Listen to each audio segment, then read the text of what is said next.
मेरा प्यार वो है कि मर कर भी तुमको जुदा अपनी बाहों से होने न देगा।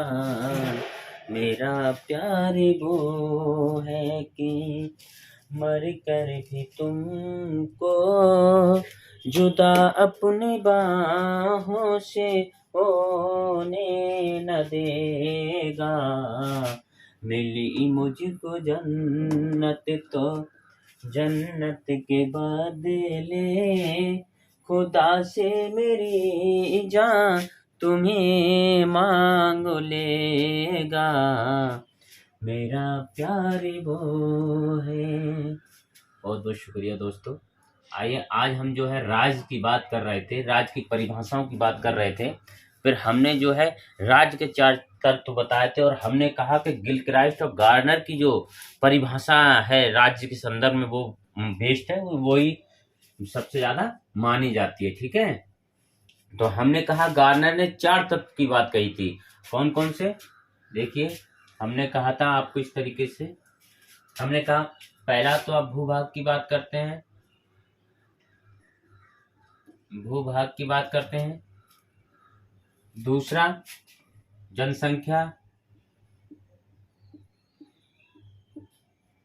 और तीसरा सरकार, और चौथा संप्रभुता। हमने कहा था कि देखिए भूभाग, एक निश्चित भूभाग होना चाहिए किसी क्षेत्र का, एक निश्चित भूभाग होना चाहिए और उस भूभाग में रहने वाले लोग होना चाहिए जिसको हम जनता कहते हैं, जनसंख्या कहते हैं। और उस पर शासन करने वाली सरकार होना चाहिए और उस सरकार को संप्रभुता प्राप्त होना चाहिए। संप्रभुता का मतलब क्या हुआ? आंतरिक एवं बाह्य मामलों में स्वतंत्र।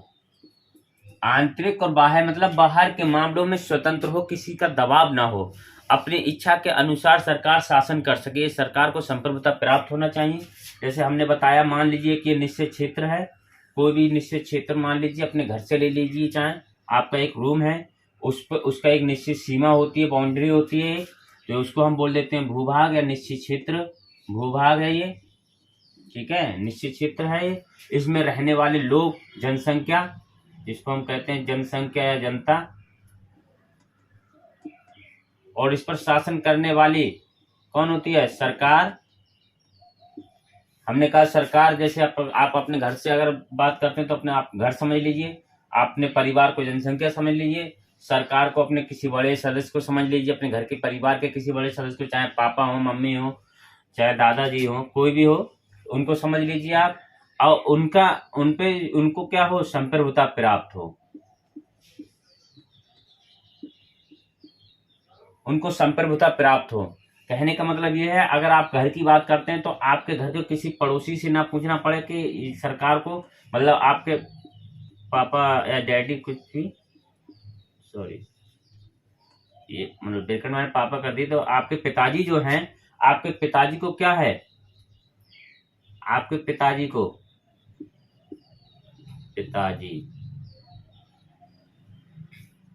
आपके पिताजी को पड़ोसी से ना पूछना पड़े कि हम अपने परिवार को कौन सी सब्जियां लाएंगे, क्या खिलाएंगे, क्या पहनाएंगे, कौन से कॉलेज में पढ़ाएंगे, कौन से स्कूल में पढ़ाएंगे। ये आप अपने आप से कर, अपने किसी का दबाव ना हो, किसी का दबाव ना हो, ठीक है, ना पड़ोसी का ना किसी और का। मान लीजिए ना किसी ये पड़ोसी है, पड़ोसी से पूछने की जरूरत ना पड़े, ठीक है, तो उसी को जिनको किसी से पूछने की जरूरत नहीं पड़ती, किसी का दबाव नहीं हो, जिसको कहते हैं उसको संप्रभुता प्राप्त है। संप्रभुता मतलब अपने आप में संप्रभु है, शक्तिशाली है अपने आप में, ठीक है। ऐसी प्रकार से हमारी सरकार जो है, हम लोग जनसंख्या है, हमारी सरकार हम पे शासन करती है और हम सरकार को क्या है? संप्रभुता प्राप्त है, मतलब किसी के दबाव में नहीं है, ना ही किसी और का कानून मानने के लिए बाध्य है, ठीक है। अगर चाहे कोई भी देश हो सकता है, कोई भी देश अगर हमारी सरकार को कहे, सलाह दे कुछ भी, तो सलाह एक देना अलग बात होती है, लेकिन दबाव नहीं बना सकता है, कोई भी देश कि नहीं आप अपने यहाँ ऐसा कानून बन, जैसा चाहे वैसा सरकार हमारे यहाँ कानून बनाएगी, हमारी जनता के अनुसार जैसा चाहे वैसा कानून हटा भी सकती है, कोई दबाव नहीं। अभी मान लीजिए कश्मीर का मसला था, अनुच्छेद 370 के तहत जो कश्मीर का मसला था उसको देखो सरकार ने हटाया तो किसी ने रोका नहीं, लोगों ने विरोध किया, बहुत कुछ किया, तो सरकार ने ये जवाब दिया ये हमारा आंतरिक मामला है, आप हस्तक्षेप नहीं कर सकते हमारे मामले में, जब हमारा आंतरिक मामला है तो आप उसमें हस्तक्षेप नहीं कर सकते। अगर हम बात करें वही 1947 से पहले की, 1947 अगर 1947 से पहले की अगर हम बात करें 1947 की, तो उसके पहले हम जो है हमको संप्रभुता प्राप्त नहीं थी, हमारे लोग भी थे, सरकार भी थी, जनसंख्या भी थी, कांग्रेस पार्टी भी थी, सब कुछ था, ठीक है। लेकिन क्या था, हमारे जो कानून बन के आते थे सब कहाँ से आते थे, ब्रिटेन से, तो इसलिए जो ब्रिटेन का से जो कानून बन के आता था वही यहाँ पर लागू होता था, उसी के हिसाब से जो है हम कौन थे, देश चलता था, तो हम कौन थे, उनके उपनिवेश थे, ठीक है। तो उससे पहले हमको संप्रभुता प्राप्त नहीं थी और इसीलिए हमारा देश जो था उसको राज्य नहीं कह सकते, राज्य हम उसी को कहते हैं जिसमें भूभाग हो, जनसंख्या हो, सरकार हो और जिसको संप्रभुता प्राप्त हो, उसी को हम राज्य कहते हैं, ठीक है। तो क्या कहेंगे, 1947 से पहले हमारा देश राज्य नहीं था और 1947 के बाद जब हम स्वतंत्र हो गए और उसके बाद में क्या, हमारा देश एक राज्य बन गया, ठीक है। तो राज्य वही होता है जिसको संप्रभुता प्राप्त होती है। आइए, मुझे लगता है आप लोग इसको समझ गए होंगे। चलिए इसको आप देख लीजिए। चलिए आगे देखिए, बताते हैं, हम एक एक करके इनके बारे में बताते हैं। हम पहले भी इसको बता चुके हैं, आपको समझा चुके हैं, पिछली वीडियो में आप लोग देख लीजिए, ठीक।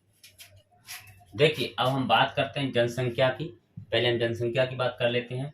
हमने कहा कि राज्य की जनसंख्या कितनी हो, एक सवाल बनता है, आखिर राज्य की जनसंख्या कितनी हो, तो कितनी हो, अलग अलग सभी ने अपना अपना मत दिया है विद्वानों ने। प्लेटो के अनुसार द लॉज में इनकी एक पुस्तक है, इसमें ये कहते हैं कि 50-40 मतलब 5040 जनसंख्या का सुझाव दिया है। प्लेटो ने कितना सुझाव दिया है, जनसंख्या कितनी होना चाहिए, 5040, ठीक। रूसो ने अपनी पुस्तक है इनकी सोशल कॉन्ट्रैक्ट, इसमें इन्होंने कहा है कि 10,000 जनसंख्या होना चाहिए। 10,000 जनसंख्या का सुझाव किसने दिया है, रूसो ने। अरस्तु ने कहा है जनसंख्या ना तो इतनी विशाल हो कि प्रशासनिक समस्या बन जाए, ना इतनी कम हो कि शांति व सुरक्षा से ना रह सके, जनसंख्या इतनी हो कि लोग आत्मसंतोष का जीवन जी सके। ये कह रहे हैं कि ना तो बहुत ज्यादा विशाल हो जनसंख्या और ना बहुत ही ज्यादा कम हो, जनसंख्या इतनी हो कि आदमी या लोग जो है अपना जीवन जो है संतोषजनक जी सके, आत्मसंतोष से। अरस्तु ने राज्य के लिए 1 लाख की जनसंख्या को अत्यधिक माना है। जब इन्होंने 1 लाख जनसंख्या को जो है अधिक माना है, तो आप समझ लीजिए कि इससे कम ही जनसंख्या की बात कर रहे हैं वो, ठीक है। अरस्तु ने जब कहा है तो इससे कम ही जनसंख्या की बात कर रहे हैं, क्योंकि 1 लाख जनसंख्या को तो इन्होंने अधिक माना, 1 ढाई सैकड़ा हजार 10,000 लाख, ठीक है। तो 1 लाख जनसंख्या को तो इन्होंने क्या करा है, बहुत अधिक माना है। आगे हम देखते हैं भूभाग या भूप्रदेश या निश्चित भूभाग, ठीक है। देखिए मैक्स वेबर ने भूमि या प्रदेश को राज्य का सबसे आवश्यक तत्व माना है। मैक्स वेबर ने क्या है, भूभाग को या भूप्रदेश को सबसे आवश्यक तत्व माना कि ये होना अनिवार्य है, ठीक। आगे देखिए सीले, डिग्विट, हॉल, बिलोवी ने भूभाग या भूप्रदेश को आवश्यक तत्व नहीं माना है। भूभाग या निश्चित भूभाग या भूप्रदेश एक ही बात है, ठीक है।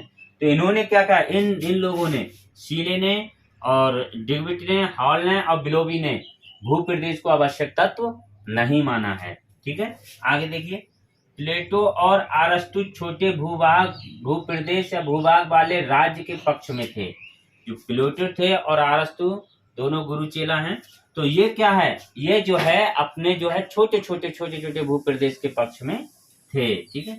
लॉर्ड एक्टन ने विशाल भूप्रदेश वाले राज्य का समर्थन किया। ये लॉर्ड एक्टन है, इन्होंने कहा कि जो भूप्रदेश हो या किसी देश का भूभाग जो हो वो विशाल हो, बहुत बड़ा हो, ठीक है। नोट करके और लिख लीजिए राज्य के अंदर आखिर क्या होता है। राज किसके जैसे एक क्षेत्र आ गया, मान लीजिए एक निश्चित क्षेत्र है, ये राज्य है। अब इसके अंदर जो आने वाली हर चीज होती है, जैसे राज्य के अंदर भूमि होगी, भूमि है, जल भाग है, जल भी होगा, समंदर भी होगा, समुद्र तट से 12 मील तक, ये राज्य किसी राज्य की सीमा है तो 12 मील तक, समुद्र के 12 मील तक, ये सब समंदर है, तो 12 मील तक का क्षेत्र राज्य के अंदर आ जाता है। राज्य सीमा में आने वाली वायुमंडलीय भाग सब राज्य के अंदर आने वाली सीमा, यहाँ तक ये 12 मील तक, ठीक है। इतने दूर तक आप कहेंगे कि समुद्र में भी 12 मील तक राज्य की सीमा से तट रेखा है, तट रेखा से 12 मील तक दूर तक की सारी चीजें जो है राज्य के अंतर्गत आती हैं, ठीक है। आइए, मुझे लगता है आप लोग समझ गए होंगे। चलिए इसको नोट करिए, आगे अभी बताते हैं। देखिए, आइए अब हम बात करते हैं सरकार की, ठीक है, कि सरकार क्या काम करती है, क्या है, इसके बारे में देखते हैं। सरकार द्वारा राज्य के लक्ष्यों और नीतियों को क्रियान्वित किया जाता है। सरकार के द्वारा क्या है, राज्य का क्या लक्ष्य है, इन लक्ष्यों को और नीतियों को क्या किया जाता है, क्रियान्वित किया जाता है, बनाया जाता है। कैसी नीतियां होनी चाहिए। अतः सरकार राज्य का व्यवहारिक पक्ष है। एक तरीके से सरकार है वो क्या है, राज्य का व्यवहारिक पक्ष है, जो व्यवहार में ऐसा जो करती है, नीतियां बनाती है सरकार, या फिर लक्ष्यों को क्रियान्वित करती है। देखिए, संप्रभुता क्या है, सरकार बाह्य तथा आंतरिक मामलों में स्वतंत्र हो। हमने पहले भी आपको बताया, जो किसी का दबाव ना हो, अपने आप में स्वतंत्र हो, संप्रभु हो, ठीक है, उसी को कहेंगे संप्रभुता।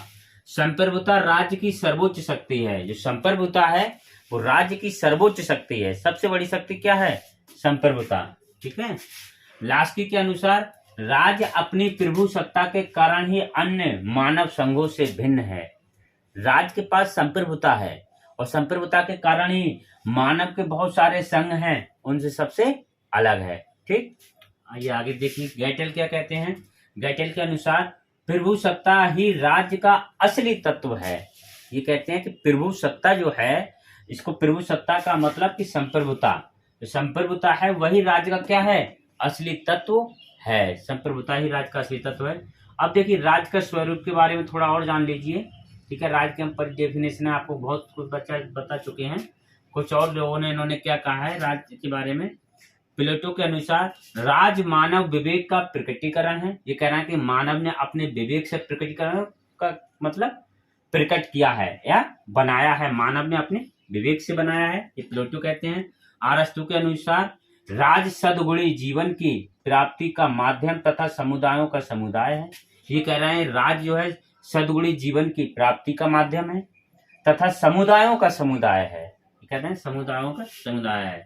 हाफ लाक और रूसो, इन्होंने क्या कहा, जैसे रूसो जैसे संविदावादी राज्य को एक कृत्रिम या मानव निर्मित संस्था मानते हैं। ये क्या है, हाफ लाक्स और रूसो, संविदावादी मतलब समझौता, ठीक है।